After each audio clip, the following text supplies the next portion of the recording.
사람의 원한이 얼마나 깊을 수 있는지 아십니까? 조선시대 실록에도 기록되지 않은, 하지만 북촌 마을 사람들의 입으로 전해진 한 이야기가 있습니다. 이는 단순한 괴담이 아닌 억울한 죽음이 어떻게 음보로 이어지는지를 보여주는 실화입니다. 한양 북촌에 자리한 박씨 가문. 대대로 이어온 양반가로 겉으로는 화목해 보였으나 그 안에는 말 못할 비극이 숨겨져 있었습니다. 이 집의 안주인 박씨 부인, 56의 나이였으나 성품이 모질고 욕심이 많기로 소문난 인물이었습니다. 그녀에게는 며느리가 하나 있었으니 이름은 소은이라 했습니다. 소은은 24살의 젊은 나이에 이 집으로 시집왔습니다. 가난한 선비의 딸이었으나 재주가 뛰어나 바느질과 배 짜는 일에 일가견이 있었습니다. 시어머님께서 기뻐하실 겁니다. 이 명주는 제가 정성껏 짰으니. 하지만 박씨 부인의 눈에 며느리는 늘 못마땅했습니다. 가난한 집안 출신이라는 이유로, 지참금이 적다는 이유로 끊임없이 구박을 받았습니다. 이게 뭐야? 오리 고르지 못하고 색도 탁하구나. 죄송합니다, 어머님. 다시 짜겠습니다. 다시. 감히 이 귀한 명주씨를 낭비할 셈이냐? 밥값이나 똑바로 하거라.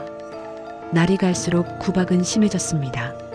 소은은 새벽부터 밤늦게까지 쉬지 않고 일했으나 시어머니의 마음을 돌리기에는 역부족이었습니다.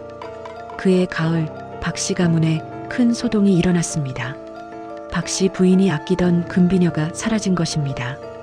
어디 갔느냐? 내 비녀가 어디로 갔어? 마님, 저희가 온 집안을 다 뒤졌으나 찾을 수가 없습니다. 그 비녀는 시할머니로부터 물려받은 갑오였습니다. 순금에 매와 문양을 새긴 귀한 물건이었지요. 분명 누군가 훔쳐간 게 틀림없어. 이 집에서 내 방을 드나들 수 있는 자가 누구냐? 그건 아씨뿐입니다. 박씨 부인의 눈빛이 싸늘하게 변했습니다. 평소에도 못마땅하던 며느리에게 의심의 화살이 향한 것입니다. 소은아, 내가 내 비녀를 가져갔지? 아닙니다, 어머님. 저는 그런 적이 없습니다. 거짓말. 내가 아니면 누가 가져갔겠느냐? 가난한 집안 출신이 귀한 물건을 탐낸 게로구나. 진정 억울합니다. 제가 왜 그런 짓을. 입 다물어라. 당장 내놔. 안 그러면 매를 맞을 줄 알아라. 소은은 눈물로 억울함을 호소했으나 소용없었습니다. 박씨 부인은 이미 며느리를 도둑으로 단정지었습니다. 다음 날 새벽, 박씨 부인은 집안 하인들을 모두 불러 모았습니다. 며느리를 본 때를 보여주기 위해서였습니다. 이 계집이 시어미의 갑오를 훔쳤다. 가문의 수치를 씻기 위해 오늘 벌을 내릴 것이니 모두 똑똑히 보거라. 어머님, 정말 아닙니다. 하늘의 맹세코 저는. 아직도 거짓말을 하느냐? 곤장 30대를 쳐라. 회초리가 가느다란 몸에 무자비하게 내리쳤습니다. 한 대, 두 대, 살같이 터지고 피가 흘렀습니다. 30대의 매를 맞은 소은은 피투성이가 되어 쓰러졌습니다. 하인들조차 차마 눈을 뜨고 볼 수 없는 광경이었습니다. 방에 가둬라. 비녀를 내놓을 때까지 밥도 주지 마라. 소은은 사랑채 뒤편 작은 골방에 갇혔습니다.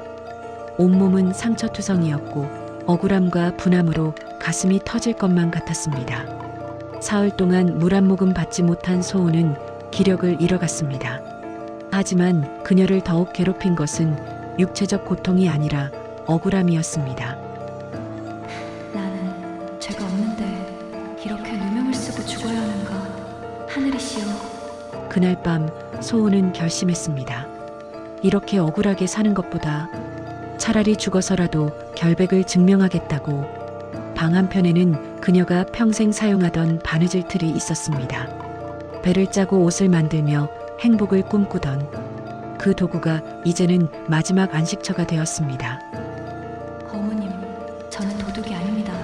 부디 이 억울함이 풀리기를. 그렇게 소은은 24살의 젊은 나이에 스스로 목숨을 끊었습니다. 바느질 틀의 명주실이 그녀의 목을 감쌌고 붉은 피가 하얀 실을 적셨습니다. 아씨가 이튿날 아침 하인이 발견했을 때 소은은 이미 차가운 주검이 되어 있었습니다. 소은의 장례는 조촐하게 치러졌습니다. 박 씨 부인은 겉으로는 슬픈 척했으나 도둑질한 며느리가 죽어 오히려 잘 됐다고 속으로 생각했습니다. 하지만 그날 밤부터 이상한 일이 벌어지기 시작했습니다. 저게 무슨 소리요? 배 짜는 소리 같은데. 하지만 아씨는 이미 밤마다 사랑채 뒤편에서 배 짜는 소리가 들렸습니다. 하지만 그 방은 비어 있었고 아무도 없었습니다. 아무도 없습니다. 하지만 배틀이 따뜻합니다. 방금까지 누가 앉아 있었던 것처럼. 새벽이 되면 집안 곳곳에서 피 묻은 명주실 타래가 발견되었습니다. 마루에 마당에 심지어 박 씨 부인의 방문 앞까지. 이게 대체 무슨 일이냐? 당장 치워라. 하지만 치워도 다음 날이면 어김없이 나타났습니다. 붉게 물든 실타래들이. 보름이 지났을 무렵 괴이한 현상은 더욱 심해졌습니다. 마님, 큰일 났습니다. 배틀이 저절로 움직입니다.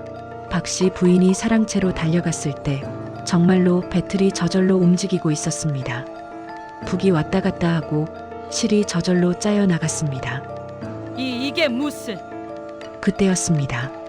배틀에서 붉은 명주실이 솟아올라 공중에 떠올랐습니다. 마치 살아있는 뱀처럼 꿈틀거리며. 으악, 저리가 물러서라. 붉은 실은 박 씨 부인을 향해 다가왔습니다. 천천히 그러나 확실하게. 박 씨 부인은 비명을 지르며 방을 뛰쳐나왔습니다. 하지만 붉은 실은 그녀를 쫓아왔습니다. 그 뒤로 박 씨 부인은 잠을 이룰 수 없었습니다. 밤마다 배 짜는 소리가 들렸고 꿈에서는 소은이 나타나 원망했습니다. 왜 저를 도둑으로 모셨습니까? 왜 저를 죽게 만드셨습니까? 으악, 가지마. 내가 잘못했다. 박 씨 부인의 얼굴은 날로 초췌해졌습니다.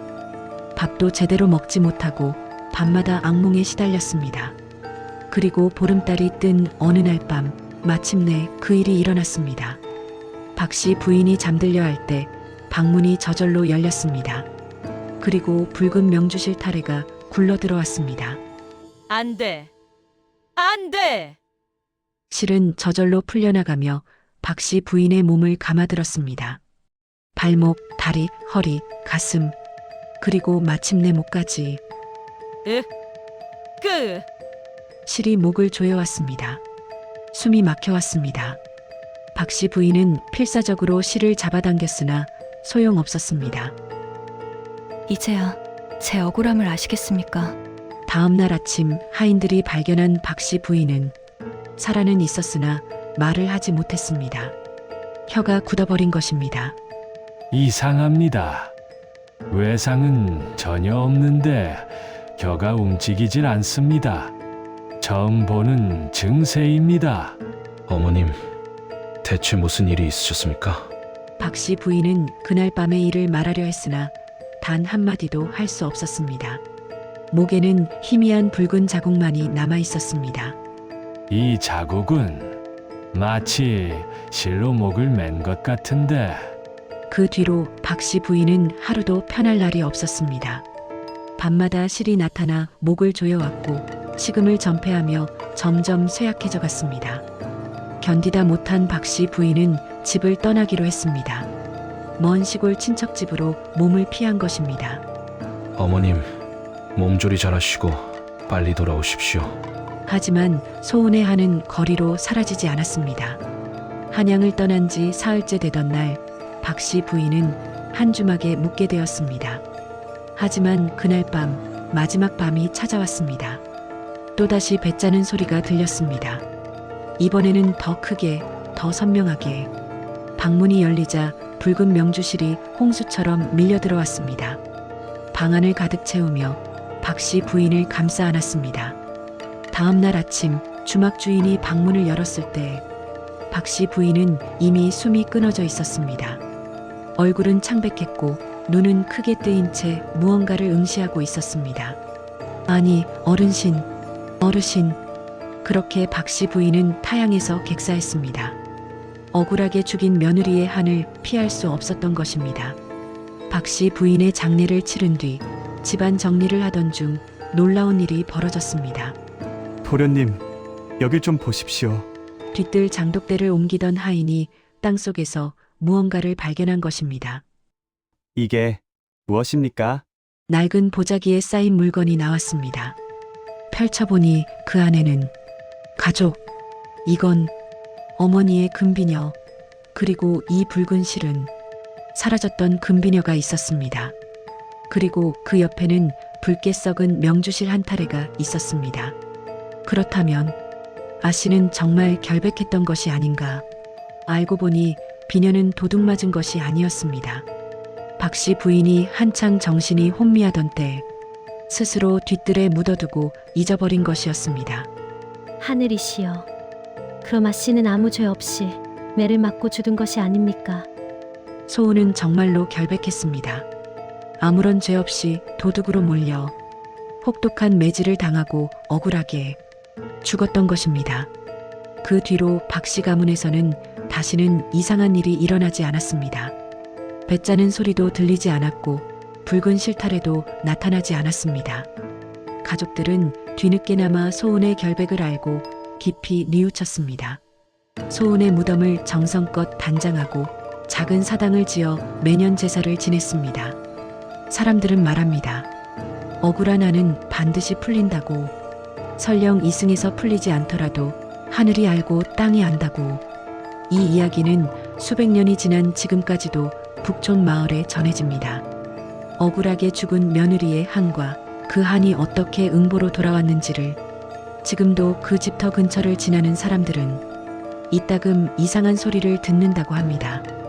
여러분들의 좋아요와 구독은 다음 제작에 큰 힘이 됩니다.